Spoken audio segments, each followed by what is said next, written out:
Welcome to another episode of Family Gamer TV. I'm here with Glen Gregory, Global Product Manager for Microsoft. Kinect Star Wars brings the Kinect controller to the world of Star Wars, but it seems to be quite ambitious in terms of how you can control your character. So we've just been having a look at it, and you can not only use your lightsaber, but you can do things like force push, and you can sort of move things around the environment.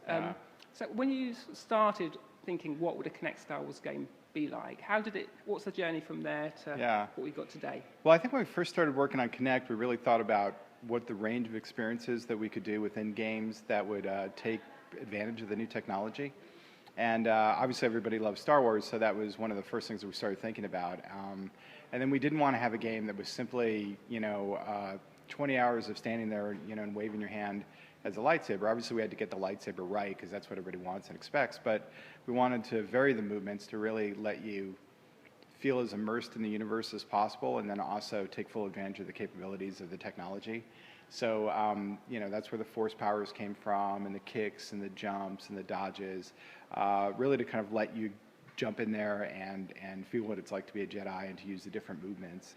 So one of the features in Kinect Star Wars is a split screen. So unlike Disneyland Adventures, where you both play on the same screen, in the Kinect Star Wars game, you both have your own part of the screen to control. So what's the thinking behind that? That's quite a difference. Yeah, it's really based on the game design. When you're in the Jedi mode, different players can be attacking different enemies, and they can be in different locations. Mm-hmm. So it just made more sense to let each player have their own view, so we didn't have to chain them together. Yeah, I mean, certainly in my family, I think it makes sense that the younger two, they're quite happy to share, and in fact, they want to play a game where they're controlling the same space. But the older two, my daughter and my son, they want to go one way and the other wants to go another way. So I presume in Kinect Star Wars, that's less of an issue because they both have their decisions to make and they're part of the screen. Yeah, absolutely. So it's really, if you want to have, if you want to attack different enemies, you're not, tethered to the other player. But it's incorporated in different ways in some of the different modes.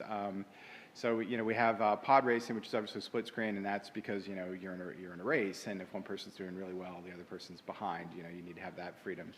And then we have the Rancor mode, which is obviously a total free roam environment. So you can have two players are playing, and you have the two monsters on screen, and they kind of do their own thing based on what they want to do. Yeah, so that's more of an open world game. Yeah. Mode. Mm-hmm. So is that similar when you're navigating around that, you're sort of twisting your body to choose where you go? Yeah. Like a sort of Kinect Rush or Disneyland Adventure type. Yeah. So you kind of in the when you're controlling the monster, you can move your feet to walk, and then you twist your shoulders to aim in whatever direction you want to go at, and then and then you can select different enemies and kind of approach them, and then jump and stomp and roar, based on whatever you want to do, really. Mm-hmm.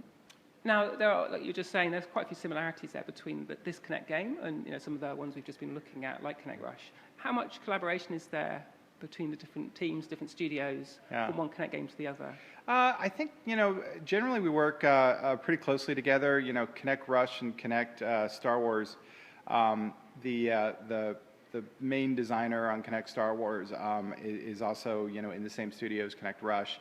Mm-hmm. So and a lot of the teams that obviously Kinect Star Wars is being developed by Terminal Reality, and Rush was developed by Asobo. But the teams at Microsoft that work on the fundamental Kinect technology, and then the producers, the designers, they all sit right next to each other, and they're. And in terms of how you involve families, do you have like test groups, focus groups, to decide what features should make it into a game like Kinect Star Wars and which ones maybe don't suit that age group? Oh, sure. Yeah, we bring in different people who are all kind of within the target audience, from kids all the way up to adults. And we have a tremendous amount of learning from that. If there's something that people really like, we can kind of augment that. And so in those test groups, do you focus on a particular age, or I mean, how do you choose who you're going to test these games on? Well, it's basically on who we think the game is most appropriate for. So Kinect Star Wars is a T-rated game in the United States. So in the UK, that's a 12 plus PEGI. Yeah, rating 12 game. plus PEGI. Yeah. So we wouldn't bring in 6-year-olds to play it. We do work from where we think the gameplay is going to be most appropriate. But we do bring in people from 13 all the way up to well in their 40s. And then we kind of look at how they like the game and how they appreciate it, and then we'll kind of focus on that as we go forward. And do you have a favorite part in Kinect Star Wars? Is there an element that you think, oh, that's the bit I love the most? Yeah, a lot of it is what mood I'm in at the time, but I think overall probably the Rancor Rampage is my favorite mode. Just walking around destroying stuff, that's just complete fantasy.